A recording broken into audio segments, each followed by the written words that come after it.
Yo, Beth, that shit crazy.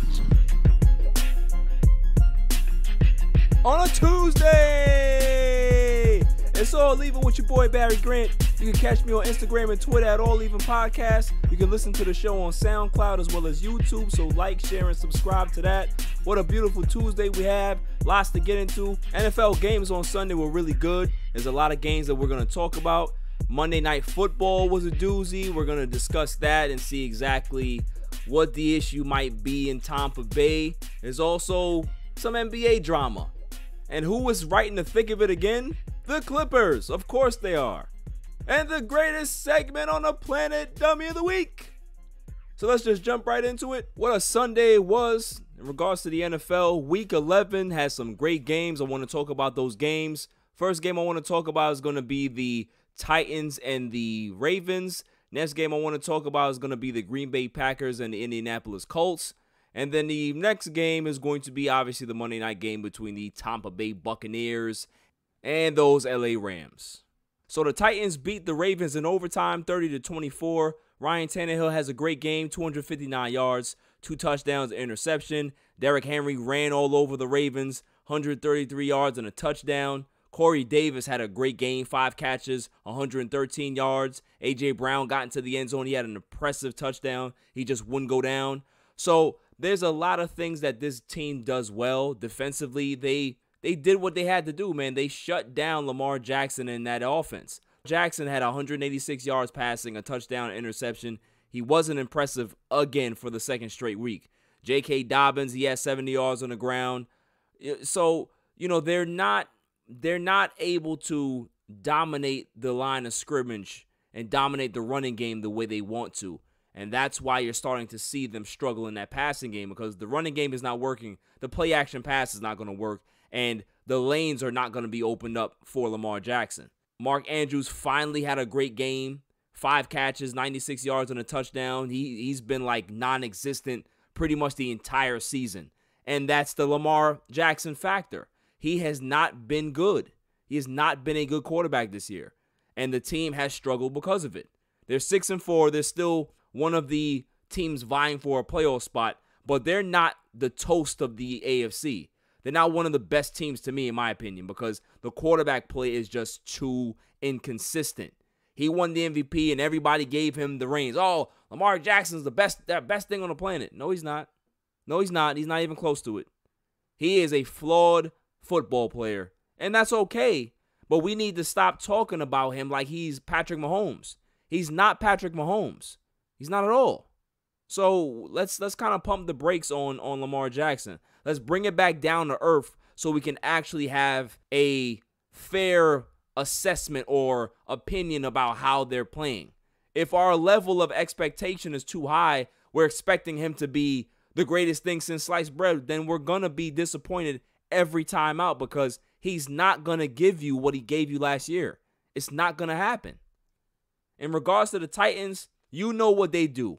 They run the ball. They run the ball effectively. If they can't run the ball effectively, Ryan Tannehill becomes null and void. If they're running the ball effectively, which they pretty much do week in and week out, everything else works. You know, Jonnu Smith got into the end zone. They have weapons here. I like their team. I like the toughness that they bring.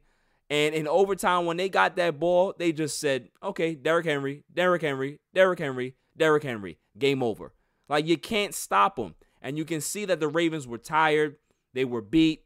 And it's pretty much back to the drawing board for them. They have to fix some things. They have to see if they can be able to get this running game going. If they can be able to revitalize and rekindle that running game, they can now have some consistency throwing the football. But until then, they're going to struggle. You're going to see bad Lamar Jackson performances. You're going to see more inconsistent play out of this quarterback. And I'm not shocked at all, because I'm not too high on him, man.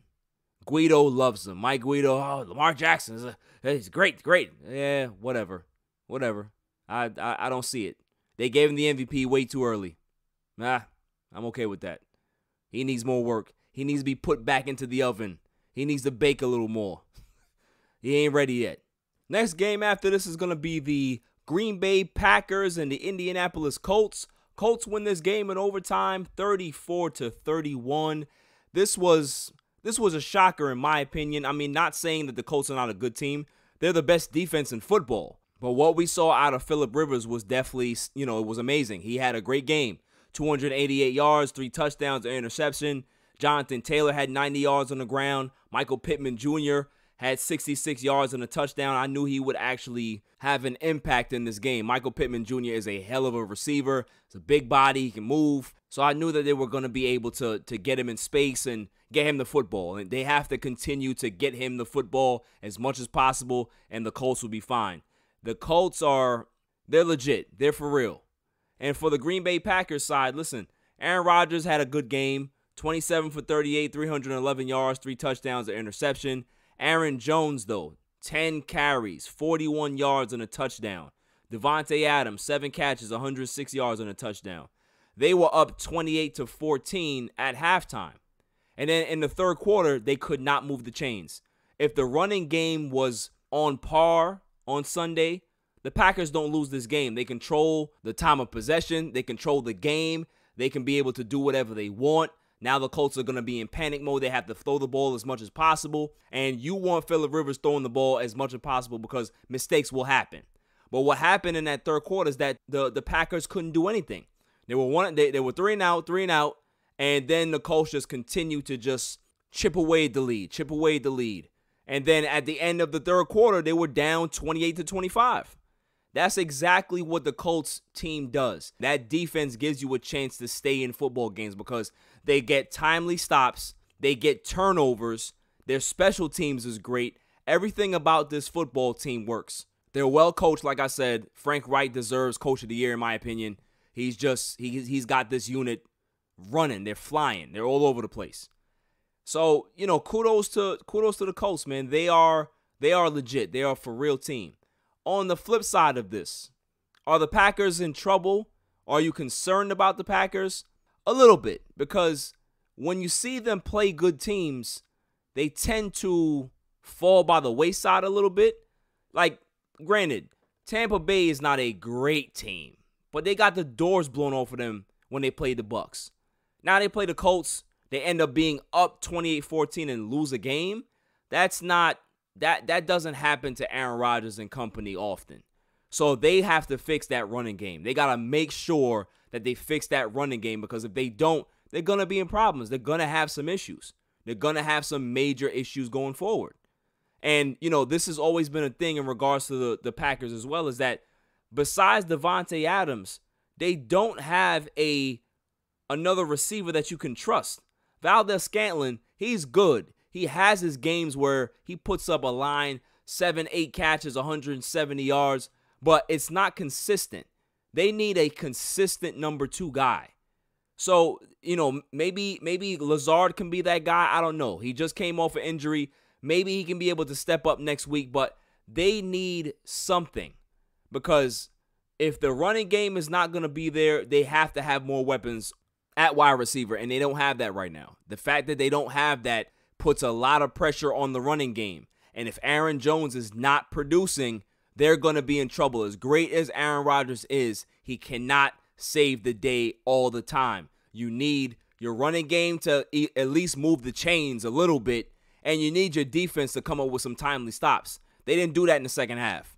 Neither run the ball well or get timely stops. So that's definitely always going to point towards a loss every time.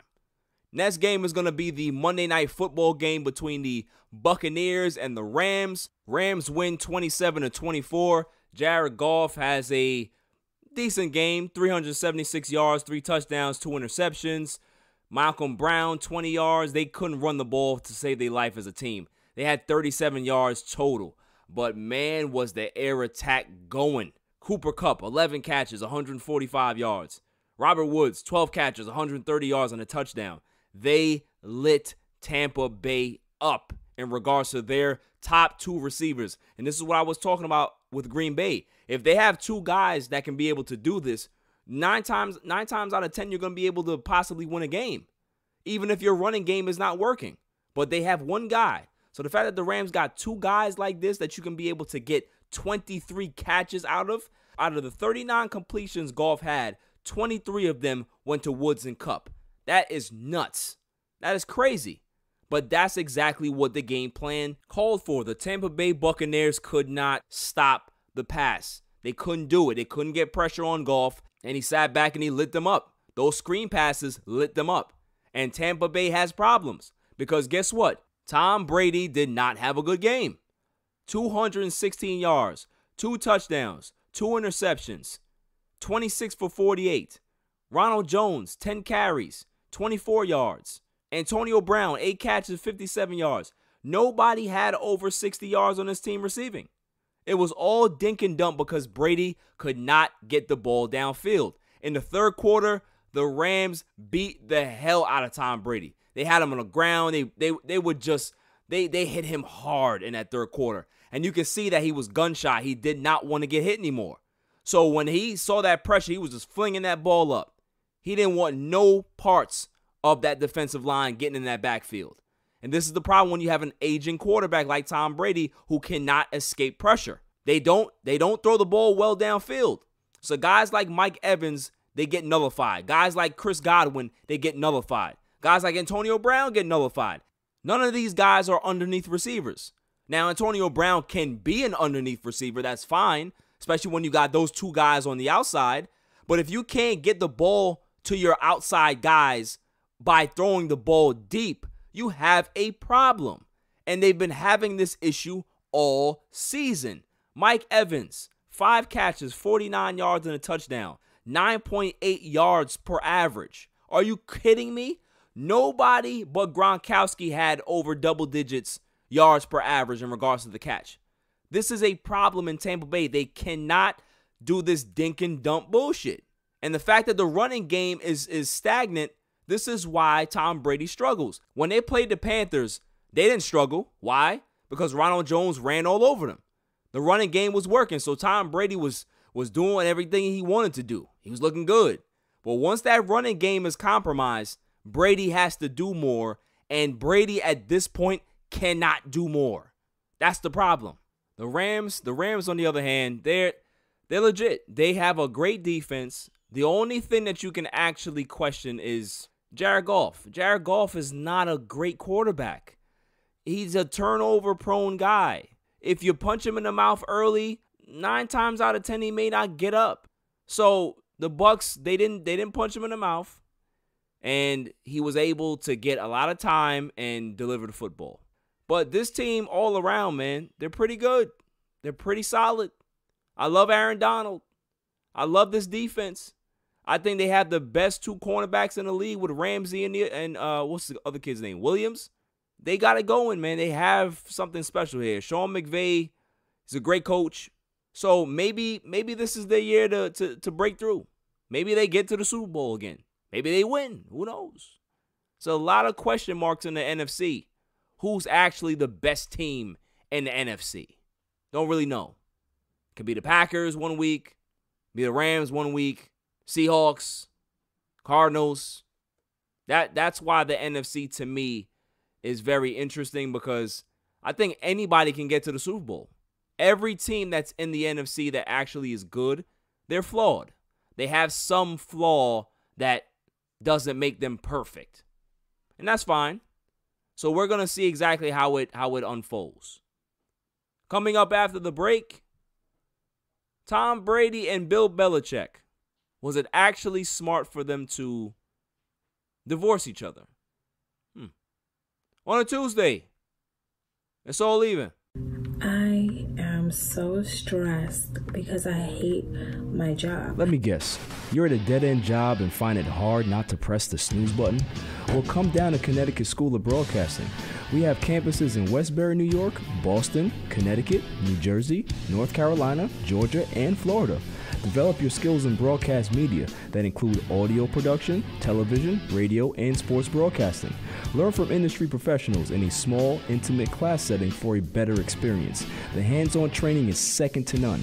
And if you're worried about what to do after graduation, the Connecticut School of Broadcasting helps you to get job placement. Take it from me. It took me 7 years to get here, and it's been the best time of my life.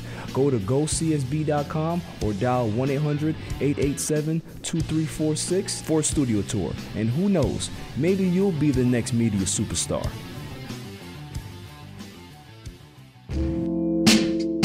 Welcome back, y'all. Divorces can go well.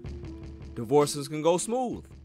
Divorces can go very, very bad. And divorces can be very ugly, toxic, where both parties are just not the same person anymore, right? But also, there could be some type of regret or a feeling of loss, like you're not complete, you're not whole. Like I was better being in that, although it wasn't the best, and I was still better. Tom Brady and Bill Belichick. Tom Brady is 7-4 in Tampa Bay. Belichick is 4-6 in New England. Tom Brady is having success in Tampa Bay, absolutely. But he's not looking sharp. He doesn't have the aura of protection that he did in New England, where nothing he did was wrong. Nothing he did was bad. Couldn't criticize them. Why? Because they were 8-1 or 9-2 or whatever the hell their record would be at this point. Tom Brady looks like he's happy. Looks like, he can be able to spread his wings on social media. He's able to have some personality that he's never shown for the bulk of his career in New England. So Tom Brady looks like he's having a good time. But is he really? Does he really have the command of this team like he did in New England? Does he have that cachet like he did in New England? We see this power struggle that's happening here in Tampa Bay as well. Bruce Arians is trying to hold on to whatever, power he has. And there's always this back and forth between him and Brady. It's the same issue that they had in New England with him and Belichick. But the difference is that they were winning Super Bowls. Is this Tampa Bay team honestly going to be in the Super Bowl this year? Maybe. But the odds are very low. I don't see that happening because he doesn't look comfortable. He doesn't look like this is his franchise to own. He just looks like a quarterback that's renting space. Somebody who's renting space, or they have an Airbnb for a little while and then they move on. That's what it looks like to me. So is he really happy?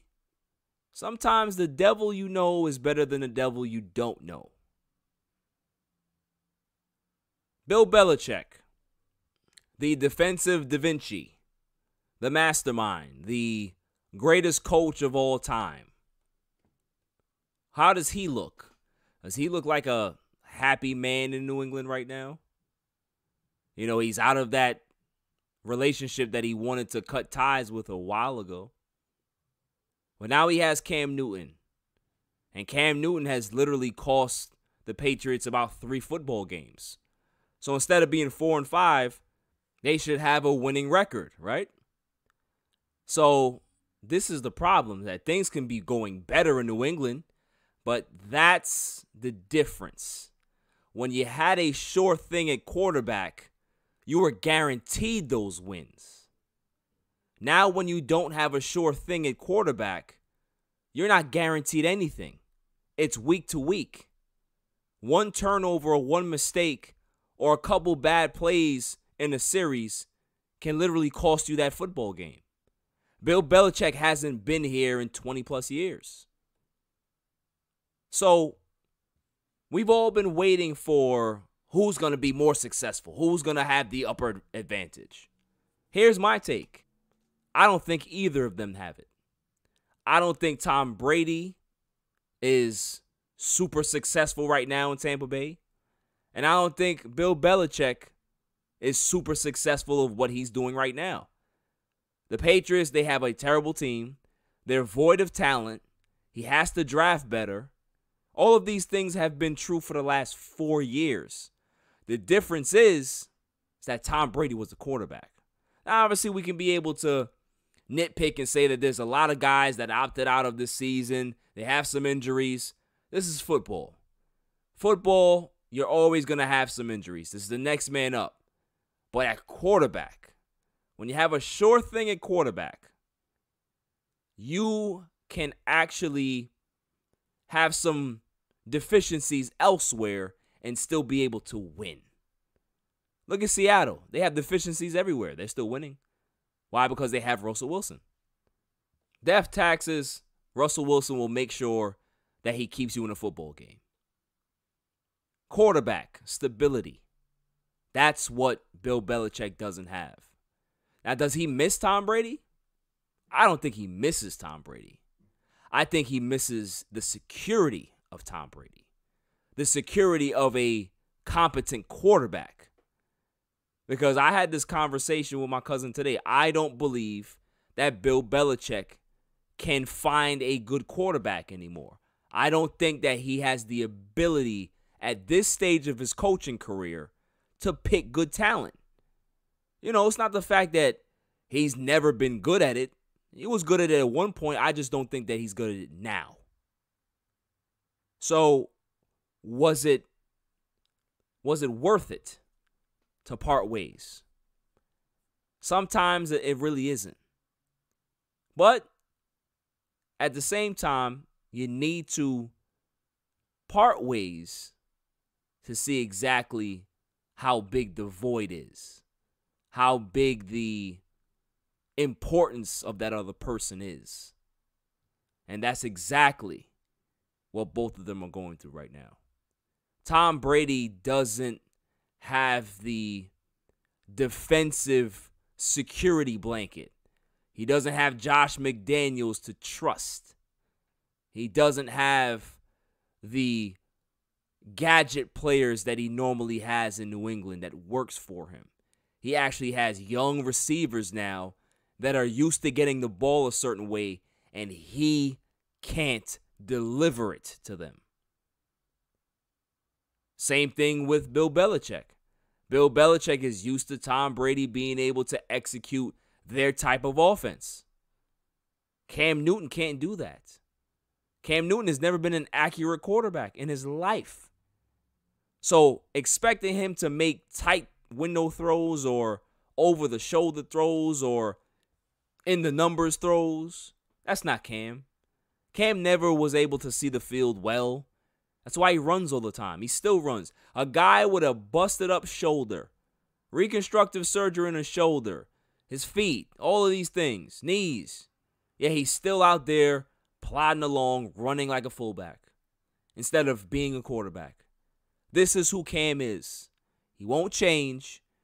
And Bill Belichick tied his season to this inconsistent, maybe washed up quarterback. Now, in Bill Belichick's mind, Brady was washed up, but Brady can still play. I'll still take Brady over Cam Newton any day, twice on Sunday. So this is the problem. Sometimes the grass isn't greener on the other side. Sometimes it's actually dirtier. It's actually darker or moldy and stinks. And then you have to keep looking, keep searching until you find some type of comfort level. And maybe you never get back there. Or maybe you do. Maybe you do. But my thing is that, was it too early for them to do so? Maybe they still would have ended up parting ways. But I honestly thought that Tom Brady should have stayed in New England for at least one more season. But they couldn't deal with it. I get it. I get it. When you have some guy that's been your coach for 20 plus years and you can't really have a one-on-one human relationship or human conversation with the man, it weighs on you. So I get it. But I'm not impressed with what's going on in Tampa Bay. And I'm also not impressed about what I see in New England.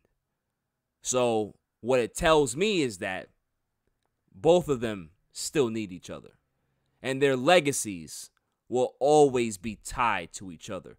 No matter who wants to try to take more credit than the other. Oh, well, you know, they don't win without Tom Brady. Oh, well, they don't win without Bill Belichick. Oh, well, they don't win.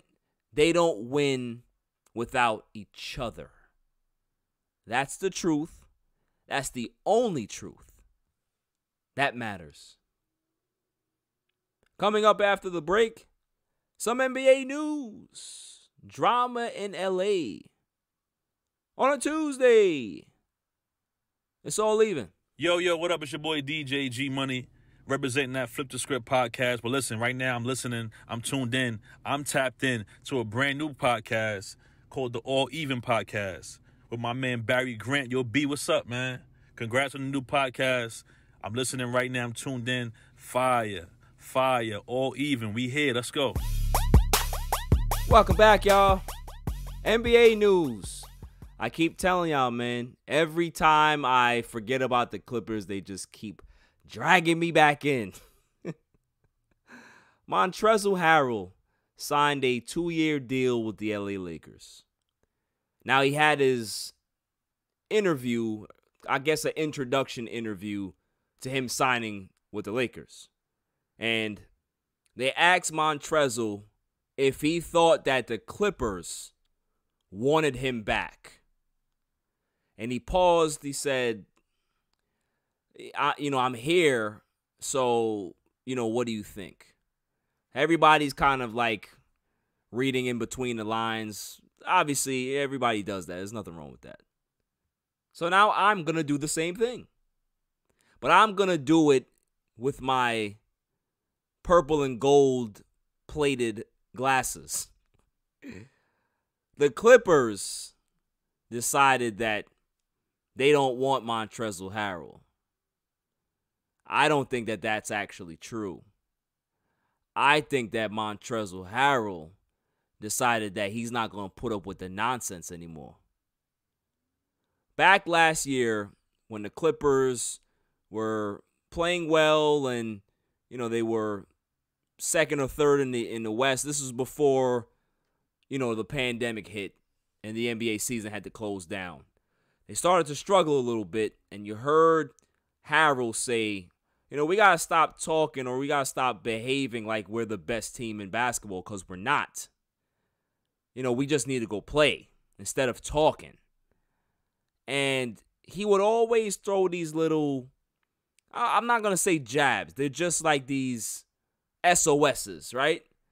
That things are not so pleasant in Clipperland. You got to think about where Montrezl has come from. He's a lunch pail guy. He wasn't a first-round pick. Undersized big man. 6'7", 6'8". And now he found a home in the Clippers.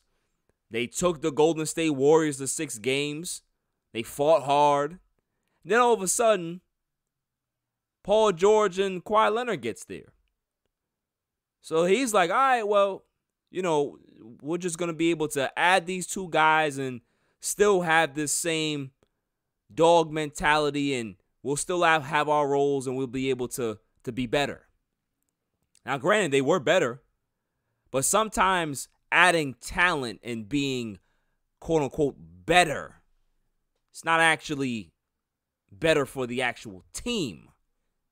Montrezl looked at it like, these dudes are getting preferential treatment. I get Kawhi Leonard. He's a champion. He's come in here. He beat Golden State. He's in Toronto. They won the title. Cool. But this other dude? Why does Paul George get all this special treatment? He ain't better than me. He ain't better than Lou. He gets practices off too. He wants to talk nonsense. He wants to talk crap. You're not Pat Bev. Pat Bev has been talking his whole life. All of a sudden, you get around Pat Bev and you got a mouth? I don't like fake guys, man. I don't do that. And then the bubble came, and, everybody on the Clippers didn't really want to partake in the bubble. I get it.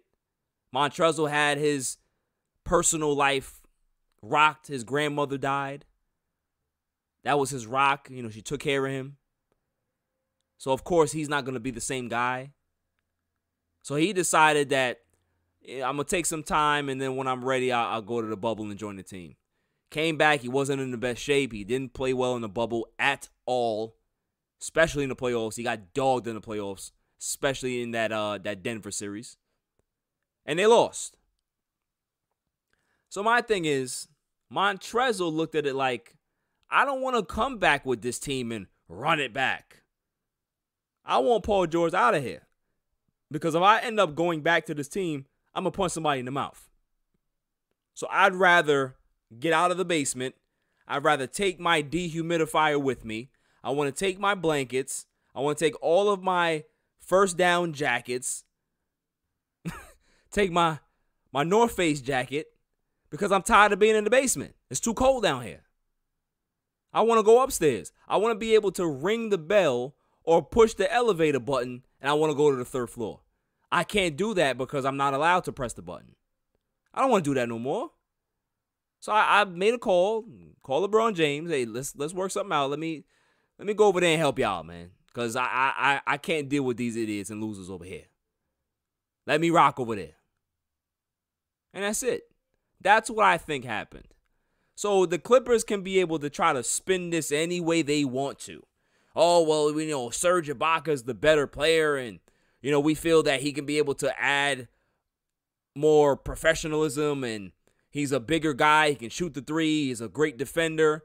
All of those things are true. But Montrez was a big piece to that puzzle for the last few years for the Clippers. Don't mistake it like he's some also-ran bum. He's the reigning sixth man of the year. All of a sudden, you don't want Montrez? This is why I will never, ever have any respect for the Clippers. The way they do business is just dirty. Just have no professionalism about them. For Montrez to feel this way, it gotta be true, man. It gotta be true. Any team that gives Marcus Morris $64 million and you looked at Montrezl Harrell and was like, yeah, we can't give you that much money. What are we in the upside down? So a guy that's won 6th Man of the Year, you don't want to commit to long term, but you'll commit to Marcus Morris for the next 4 years. Got it.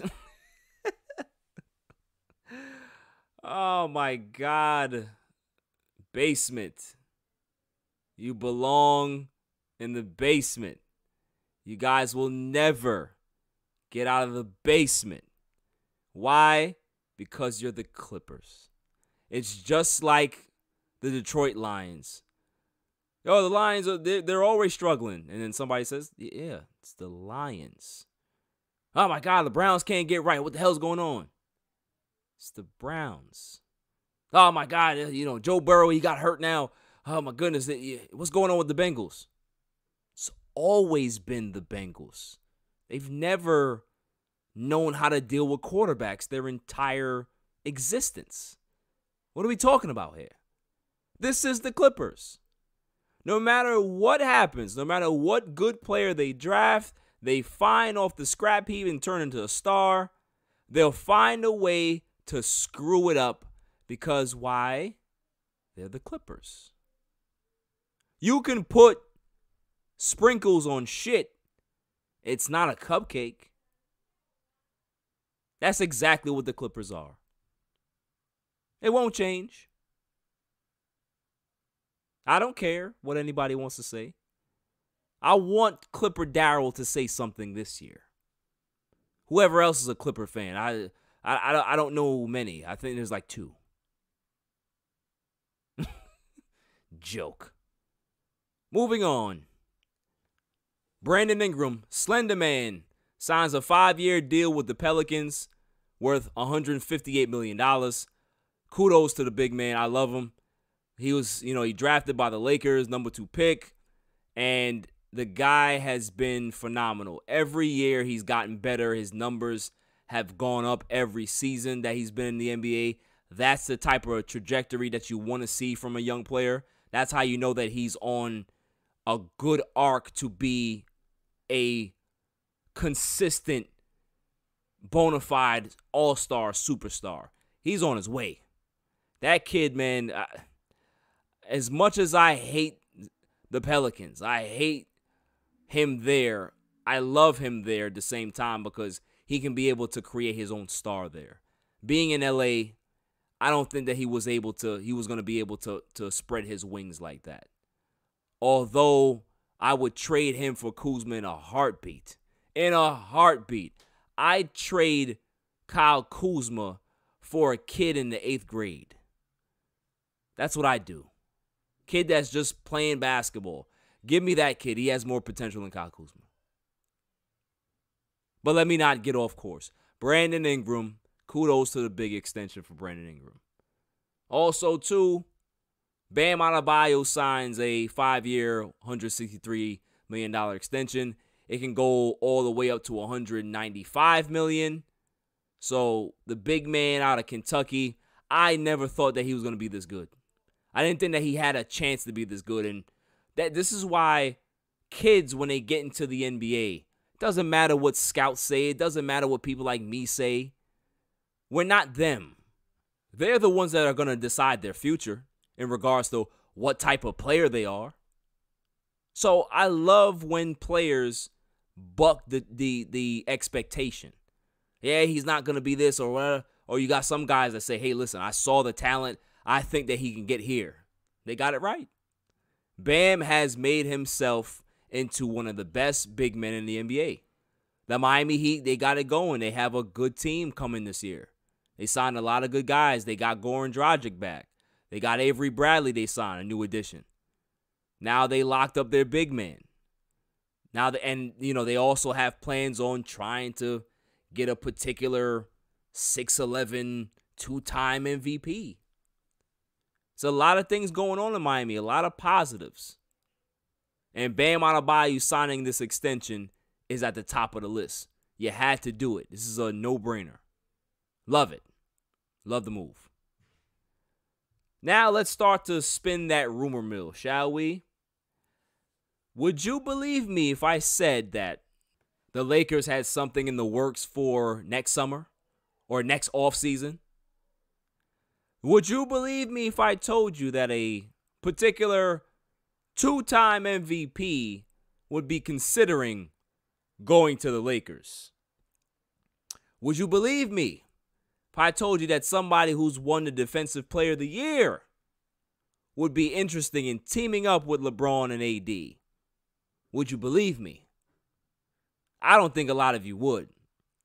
But I'm here to tell you that Giannis possibly, maybe, just maybe, ready to shock the world and possibly go to the Lakers. Could you imagine that happening? I like Giannis, but I've been very critical of him this year.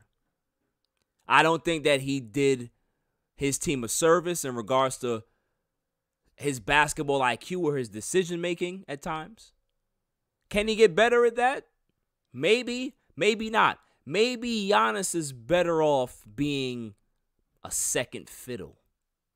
Maybe if he teams up with somebody that's just as good as him, it would take the pressure off of him, rather than him being the guy. Would that be too far-fetched? To me, no.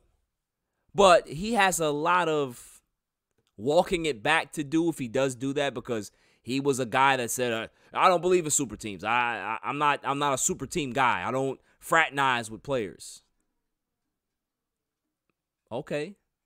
But if you end up doing this, aren't you doing what everybody else does? And listen, it ain't going to be no I told you so or blame or pointing the finger. I'm just saying that there's times where youth comes into play. How people speak and you look at them like, all right, he's just young, man. He don't really understand the game. I like the fact that he doesn't like to fraternize with players. I love that. I believe that the NBA needs to get a little bit more rivalry-based and get that on-court animosity back. That's when the games were really, really great. When you actually felt that both teams hated each other. Knicks and Heat. Lakers and Celtics. Bulls and Knicks. Knicks and Pacers. These particular rivalries were always like, oh my God, you know that these two teams can't stand each other. Lakers and Kings. Lakers Spurs. All of these great rivalries. Bulls Pistons. You keep going. This is what basketball needs to be. But if Giannis decide, hey, I want to team up with these guys and destroy the world, destroy the league, I'm all for it. Hey, LeBron James getting older. He realizes that his time is coming up soon. Not in the next 2 years or so, but soon. So if he can be able to broker this deal, this will be the greatest gift that he ever give the Lakers going forward. Wouldn't that be something? I tell you one thing, though. The one team that he ain't going to is the Knicks. Ain't nobody going to no Knicks, man. Ain't nobody going to no damn Knicks. There, I said it. I don't care. After the break, the greatest segment on the planet, Dummy of the Week. On a Tuesday. It's all even. This is a public service announcement. Down in your luck? Tired of being curved? Sick of going out with the fellas and being the only loser without a lady? Well, I got something for you. It's called Sex Panther. Legend has it that it's made out of real bits of real panther, so you know it's good. To men, it stings the nostrils. But to women, you may as well be a slab of meat in a dog pound. And that's not all it does. You could be getting ready to see that special Fox and disaster hits. No money in the budget for gas, only dinner for two. No problem. The fumes from Sex Panther can give your car 38 miles to the gallon. Sold you yet? I thought so. For $69.99, go from unlovable loser to the cock in the walk. Sex Panther. 60% of the time, it works. Every time. Welcome back, y'all. So without further ado, the greatest segment on the planet, Dummy of the Week. Dummy, yeah. We pick candidates on Monday and Friday, and then we pick the winner on that Friday show. Who is our first candidate for Dummy of the Week? May I have the drum roll, please? And the candidate is Mike McCarthy, head coach of the Dallas Cowboys. Mike McCarthy's my candidate for Dummy, yeah. Because before the game against the Vikings, Mike McCarthy decided to spice things up in the locker room. He decided to go Gallagher and put watermelons in a room and smash them. Have the players smash them. Get the frustration out. Have a little fun. He even put Dalvin Cook's face on a watermelon and had DeMarcus Lawrence smash it. And then, everybody said that they had a great time. The white players were, it was so funny. Everybody had a laugh. Well, my thing is this. I'm not even going to touch the racial part of this. Like, watermelons are a big no-no. Shannon went into that this morning. Shannon Sharp went into that on Undisputed. I'm not going to have that take. I'm not going to touch that. What I'm going to touch is that if you got to do stuff like this to motivate your team, you might as well just take them to Chuck E. Cheese and have them play the alligator bop game. And what are we doing here? Is this not football? Why do they have to get motivated this way? This is just dumb. There's other things you could have did. You could have had relays at practice and just take it back to playground shit. But smashing watermelons? What are they, 5? He's smashing watermelons. It's so fun. It's so fun. Look at this watermelon everywhere. What are we doing, man? Mike McCarthy has lost his mind.